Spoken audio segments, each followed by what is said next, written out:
மலையாளத்துல 2025ல வந்த ஒரு படம் தான் சர்க்கிட். இந்த ஒரு படம் வந்து இப்போ அமேசான் பிரைம்ல இருக்கு. முக்கியமா தமிழ் டப்பிங்கோட இருக்கு. இந்த ஒரு படத்துல வந்து நம்ம ஆசிஃப் அலி தான் ஹீரோவா இருக்காப்ல. ஆசிஃப் அலி நடிக்கக்கூடிய படங்கள்லாம் எல்லாம் பார்க்கறதுக்கு ஒரு தரமான ஒரு படமா சூப்பராலாம் நடிச்சு கொடுத்துருப்பாப்ல. சரி, இந்த ஒரு படத்துல அப்படி என்னதான் இருக்கு? ட்ரெய்லர் பார்க்கும்போது ஏதோ மந்தமா இருக்கிற மாதிரி தான் இருந்துச்சு. ஆனால் அந்த ஒரு படத்தை பார்க்கும்போது அப்படி என்னதான் உள்ள இருக்கு அப்படின்னு சொல்லிட்டு இந்த ஒரு படத்தை போய் பார்த்தா தக்காளி நம்மளே ஒரு கட்டத்தில் வந்து ஃபீல் அழுகக்கூடிய அளவுக்கு இந்த ஒரு படத்தை வந்து சூப்பராக அழகாக நேர்த்தியாக நடிச்சு கொடுத்துருக்காப்புல நம்ம ஆசிஃப் அலி.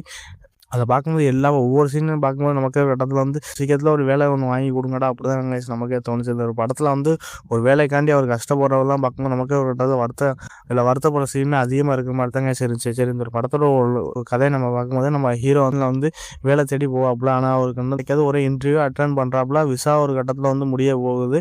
அதுக்கப்புறம் எப்படியாச்சும் வேலைக்கு போகணும் வைக்கணும் அப்படின்னு சொல்லிட்டு நம்ம ஆசிஃப் அலி இருக்காப்புல. அது அப்படியே ஆப்போசிட்டாக ஒரு குடும்பத்தை காமிக்கிறாங்க. அந்த குடும்பத்தில் வந்து ஒரு சின்ன பையன் ஒன்று இருக்கான். அந்த சின்ன பையனை வச்சு ஹஸ்பண்ட் ஒய்ஃபை சமாளிக்கவே முடியாது. அந்த பையன் வந்து பண்ணுற சேட்டையெல்லாம் ஒரு கட்டத்தில் தாங்க முடியாமல் கொள்ளாமல் அவள் வந்து இருக்காது எதுவுமே சொல்ல முடியாத அளவுக்கு அந்த பையனை வச்சுக்கிட்டு எங்கடாச்சும் எங்கடாச்சும் விட்டுருவோமா, இதுக்கு மேலே நம்ம பார்த்து வைக்க முடியாது அப்படின்னு சொல்லிவிட்டு அவள் அப்பா அம்மா ஒரு கட்டத்தில் நினச்சிட்டு இருக்கும்போது அந்த பையனோட சேட்டை ரொம்ப தாங்க முடியாத அளவுக்கு இருந்துச்சு. ஏன்னா வீட்டில் வந்து பூட்டி வச்சுட்டு தான் வேலைக்கே போவாங்க. ஏன்னா அப்படி ஒரு குடும்பத்தனமான மண்டைக்கு மூலைக்கு சம்மந்தம் இல்லாமல் செயலாம் அந்த சின்ன பையன் செஞ்சுக்கிட்டு இருக்கான். அதுக்கப்புறம் நம்ம ஆசிஃப் அலி கரெக்டாக ஒரு ஏகப்பட்ட இடத்துக்கு வேலை தேடிக்கிட்டு போகிறாப்புல. ஏகப்பட்ட துரோகங்கள் ஒரு கட்டத்தை வந்து பண்ணுறாங்க.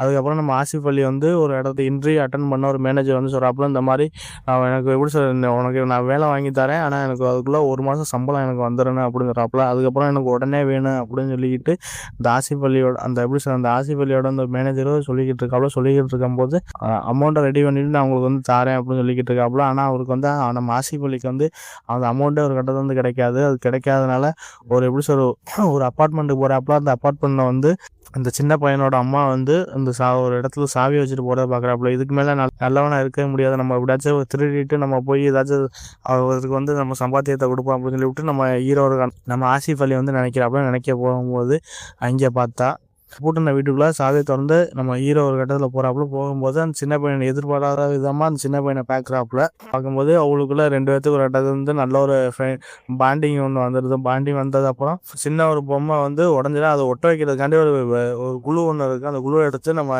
ஆசிஃப் அலியும் அந்த சின்ன பையனை எடுத்து ஒட்டிக்கிட்டு இருக்கும்போது கடைசியில் பார்த்தா அந்த சின்ன பையன் வந்து நம்ம ஆசிஃப் அலியோட கையை வந்து பிடிச்சதுக்கப்புறம் அது பிடிச்ச அந்த குழு வந்து அப்படியே ஒட்டிக்கிட்டே பிக்கவே முடியாத அளவுக்கு அந்த ஒட்டிக்கிட்டு இருக்கேன். அதுக்கப்புறம் நம்ம ஆசிஃப் அலிந்து ஒவ்வொரு டாக்டராகவும் ஒவ்வொரு இடத்துக்குமா போய் இது எப்படியாச்சும் வைக்கணும் அப்படின்னு சொல்லிட்டு அந்த பையனை கூட்டிகிட்டு ஒரு கட்டத்தில் இழுத்துக்கிட்டு போகும்போது அங்கே பார்த்தா அந்த பையனோட அப்பா ஒரு கட்டத்தில் வந்து வீட்டுக்கு வரும்போது அந்த பையனை காணோம் அப்படின்னு சொல்லிவிட்டு ஒவ்வொரு இடமா தேடிக்கிட்டு இருக்கும்போது நம்ம ஆசிஃப் அலியும் அந்த சின்ன பையனை கிட்ட ஏகப்பட்ட பாண்டிங் ஆகும்போது அவள் அப்பாவோட நம்ம ஆசிஃப் அலி ஒரு கட்டத்தில் வந்து பிடிச்சி போயிருது. அதுக்கப்புறம் நம்ம ஆசிஃப் அலி வந்து ஒரு பையனை வந்து கடத்திட்டு வச்சுட்டான் அப்படின்னு சொல்லிவிட்டு அங்கே ஊர் வளர்ச்சி இருக்கிற வட்டாரத்துக்குலாம் தெரிய வருது. தெரிஞ்ச அந்த கடைசியில் பார்த்தா அந்த சின்ன பையன் நல்லா பிடிச்சி போய் நம்ம ஆசிஃப் அலி வந்து அந்த சின்ன பையனை வீட்டில் விட்டுட்டு போயிட்டே இருக்காப்புல.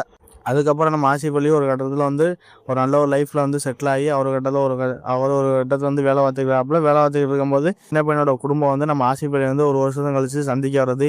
இது வரைக்கும் பையனை வந்து நான் புரிஞ்சுக்காமல் நான் வந்து வச்சுருக்கேன். ஆனால் நீங்கள் வந்ததுக்கப்புறம் தான் என் பையனோட வாழ்க்கையை மாறிச்சு. நான் அவங்களுக்கு என்ன தேவையோ அதுக்குள்ளே நான் வந்து பூர்த்தி பண்ணுற மாதிரி நாங்கள் எல்லாமே வச்சுருக்கேன் அப்படின்னு சொல்லிட்டு அவள் அப்பா அம்மா வந்து மனம் திருந்தி நம்ம ஆசிஃப் அலிகிட்ட வந்து சந்தோஷப்பட்டு அழுதுட்டு போனாங்க. அதாங்க இந்த ஒரு படத்தோட ஒரு கதையாக இருக்கும். அதை பார்க்கும்போது நமக்கு ஆசிஃப் அலி அவரோட ஆக்டிங் நம்ம சொல்லவே தேவையில்லை. அதை பார்க்கும்போது எல்லாமே பார்க்குறதுக்கு கொஞ்சம் நல்லா ரசிக்கும்படியாக இருந்துச்சு. அதுக்கப்புறம் அந்த சின்ன பையன் கேரக்டர் பார்க்கும்போது என்ன எப்படி சொல்ல அப்பா அம்மா கேரக்டரோட நம்ம ஆசிஃப் அலியோட பாண்டிங் பார்க்குறதுக்கு சூப்பராக இருந்துச்சு. அப்படி தாங்க நமக்கு தோணுச்சு.